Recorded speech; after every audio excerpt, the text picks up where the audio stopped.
Robert, the judges team Downey's first production. What was it about this story that appealed to you?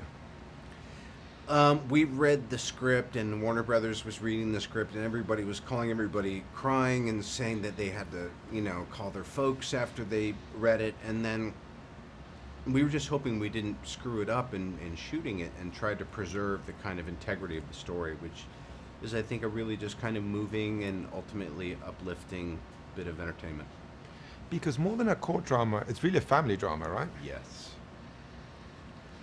Let's talk about your character then. Who is Hank Palmer in your eyes? Hank Palmer is a typical career-driven guy whose relationship with himself, with his wife, with his estranged family is all just kind of something that he's avoiding, and then a series of circumstances occur that make it that he has to face everything.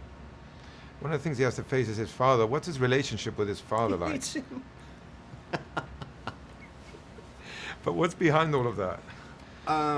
Probably just wanting to be understood, and wanting his dad to know that no matter how tough he was on him, he still went and made something of himself. He believes in spite of it. And I think by the time you watch the movie long enough, this kind of very stoic, kind of bullheaded judge, you're kind of starting to see that he really did do the right thing in a lot of ways. And I just love the way the story unfolds. These are the kind of movies that when I see a movie like this, I go, thank God that people make movies like this. And by the way, in some ways, I'm part of, I don't want to say part of the problem, but I make these big genre movies, and they're great entertainment. And then I think these are just a different way to spend a couple bucks. Agree with you. Also interesting the relationship he has with his brothers, who doesn't see that much, Glenn and Dale. Yeah. But these are important supporting characters in the story. Huge. And whether it's your brothers or your sisters or cousins that you're really close to, we kind of wanted it to be just a bit of a cat strain for these relations, people that your siblings, your extended family, and there are these other complicated relationships that usually have to do with how you related to the mother, how you related to the father, how you bonded together to kind of look after each other or didn't. And again, that's why I think the theme is so universal, and what we loved about the response we've been getting is people have been like, all right, my dad wasn't like that, but I had a grandmother or whatever, and they start talking about, they start projecting their own experiences into the story, which I think is great. You said before that it's so interesting to see how the story unfolds, and it's true. It's so interesting to see how that relationship with your father in the movie unfolds. What was it like to work with a screen legend like Robert Duvall? I'll never forget it. And the only thing that is as fun as making a movie with him is promoting a movie with him, because he loves to be out and talk, and he's also, and very deservedly so, he's getting more attention than he's gotten for a little while, which I think is great, because I just love watching people remind him how much they care and how much they appreciate him. And what would you say you've learned from him, working next to him so closely? Well, it's no secret I like to talk. I sometimes I have a lot to say, and I think part of it's just a function of age. As I get older, and as I see someone like Bobby, who, if we're socializing, let's just talk all the time. When it comes down to work, he's very straightforward, and I think that he has a reverence for it that really rubbed off on me. We mentioned before how important your brothers were in the story, and I thought Vincent and Jeremy delivered two great performances too. Yeah. Anything you want to say about them?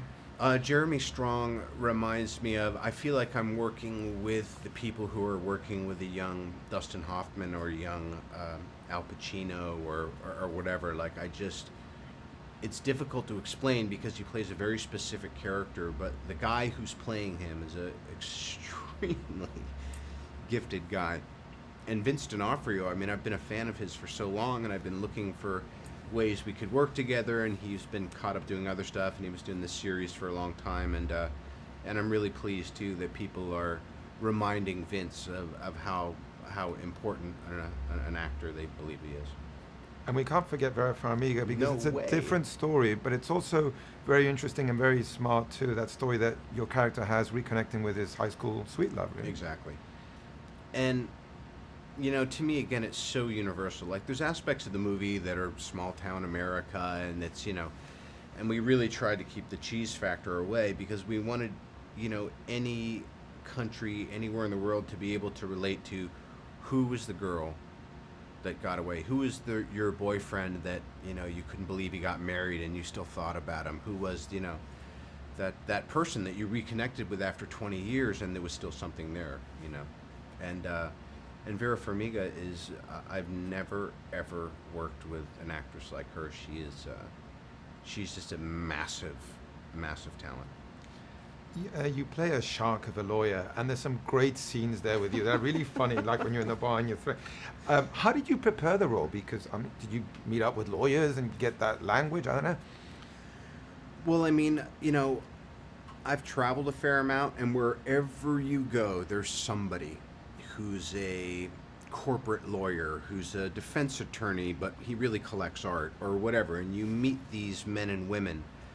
There's a gal named Blair Burke, who's a kind of a Southern lawyer, kind of, who works in Los Angeles. And you just see there's a very specific kind of,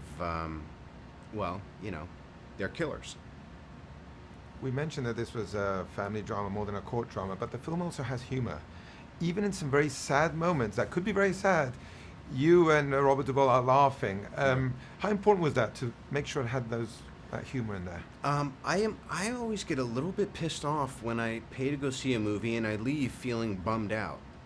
And yes, this is a courtroom drama, but it's a very solid piece of entertainment, and there's wit and humor and surprises. And I mean, I go to the screenings and people are laughing out loud, and then 10 minutes later I see them putting their arms around each other and, and crying and kind of feeling embarrassed, and then at the end, saying thank you. That was a nice ride. I guess we also have to thank David Dobkin. I think he did a great job here. Incredible. And it's funny too, the same way that people were beginning to identify me just with Iron Man or, these kind of big action movies. David Dobkin from The Wedding Crashers and other films he'd done, people are saying, oh, he's a comedy director. And the truth be told is he went to the Lee Strasberg Institute. He's a very, very well-rounded filmmaker. And you chose Massachusetts to shoot the movie. Yeah. How was that? It was great. First of all, Jeremy Strong is from there. So for him, it was like going back to his small town. He lived in the suburbs. And, it wound up being the right place to shoot, for tax incentives and all that. But we got into all these rural areas that we were told were more like Indiana than many of the other Midwestern states. Also, the film wouldn't work if your character, however cool, however strong he is, didn't have a strong rival. And I thought Billy Bob Thornton really played that guy. Yeah. Like they say, it's kind of like in a superhero film, they're only as good as their bad guy. And the thing about Billy Bob is he's so formidable, but he's also really charming. And you kind of really believe that that it's going to be near impossible to beat him. Billy Bob Thornton. I mean, he's one of our greats.